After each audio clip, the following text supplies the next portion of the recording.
No vídeo de hoje vamos falar sobre a Operação Prato.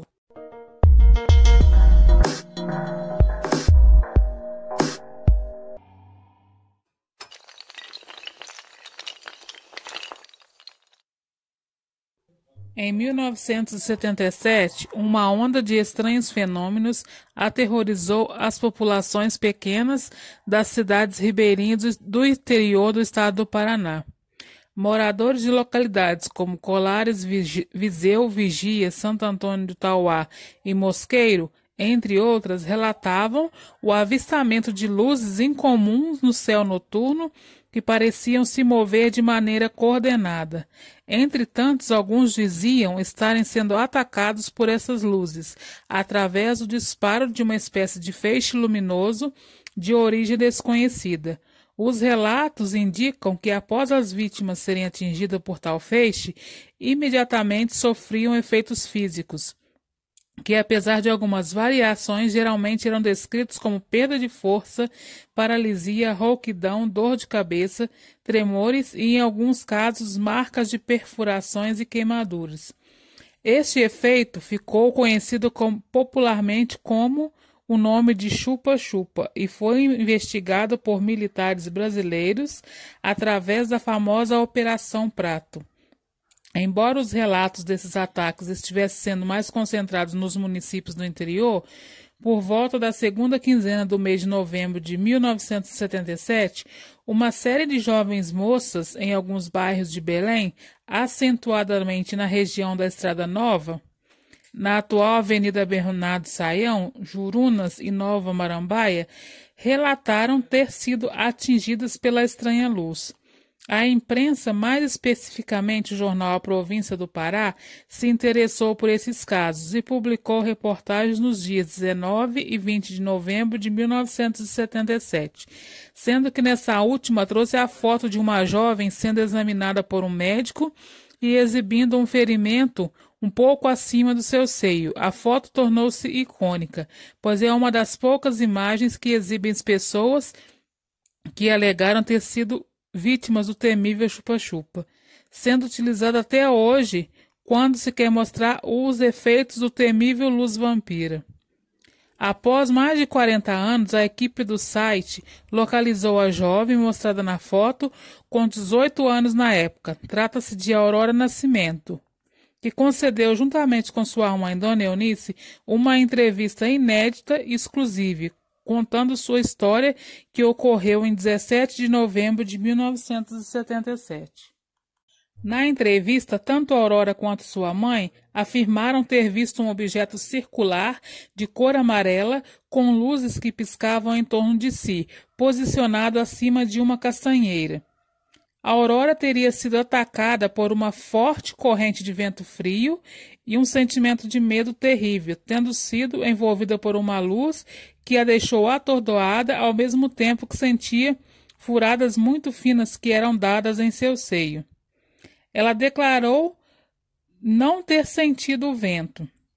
Viu apenas o feixe de luz em sua direção e sentiu um baque, caindo desmaiada. Sentiu dor e ardência no local. E também relatou um presente cheiro inusitado de éter. As testemunhas relataram a presença das mesmas pessoas da casa, a mãe, o pai e o falecido irmão. Estão presentes também o atendimento médico e os sintomas, que são acentuadamente fraqueza geral e dores de cabeça. O médico que aparece examinando a jovem Aurora Fernandes na foto, publicada no jornal, é o Dr. Orlando Salomão Zogby. A convite do jornal, ele teria visitado 3 jovens que disseram ser atacadas pela denominada luz vampira. Entre elas, Aurora Fernandes, com 18 anos na época. Após examinar as possíveis vítimas, o doutor emitiu um parecer sobre o ocorrido, afirmando que os ferimentos teriam sido causados pelas unhas das jovens, num gesto de autodefesa, em virtude do estado emocional em que se encontravam, conforme foi reproduzido.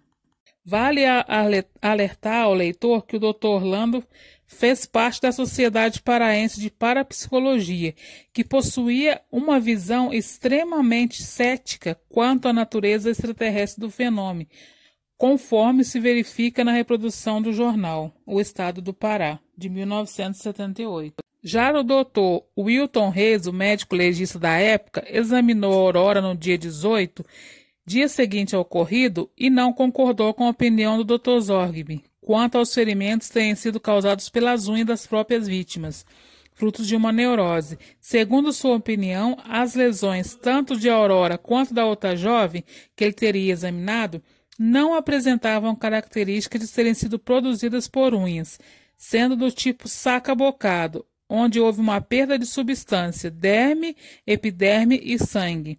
Mencionou também o fato de não considerar o caso como fruto de uma neurose, visto que as jovens examinadas por ele não se conheciam e que teriam apresentado a mesma história, o mesmo tipo de ferimento e a mesma presença do cheiro de éter. Ainda durante a entrevista, o Dr. Wilton confirmou ter sido ele o autor de uma foto do ferimento da jovem Aurora, já que havia sido repassada uma foto por uma fonte fidedigna, que solicitou sigilo quanto ao seu nome. De acordo com o Dr. Wilton, a foto foi tirada por uma câmera Pentax analógica, utilizando uma lente de aumento e aproximação. Após a realização da entrevista gravada em vídeo, a equipe considerou necessário esclarecer um aspecto importante em relação ao ferimento da jovem Aurora. Atualmente existe a crença de que ela compartilhava das mesmas características dos ferimentos que foram atribuídos a alguns habitantes da ilha de Colares, que foram classificados como queimaduras, pelo menos de acordo com a médica que atendia os habitantes daquela localidade. Dessa forma, contataram o Dr. Wilton por telefone, onde esse confirmou não se tratar de uma queimadura, porém de lesões em soca-bocado. Embora o artigo e a entrevista não tenham conseguido fazer chegar a uma conclusão definitiva sobre a origem dos autores dos estranhos fenômenos que causaram sofrimento nos anos 70 às populações de algumas localidades do norte e nordeste brasileiro, bem como seus objetivos, acredita-se que as informações trazidas são importantes como uma pequena peça que se encaixa num grande quebra-cabeça, que merece ser montado até o seu final. Resta-se prosseguir investigando e aguardando que um dia consiga-se decifrar a origem desses fantásticos acontecimentos que se tornaram o maior evento ufológico de todo o mundo.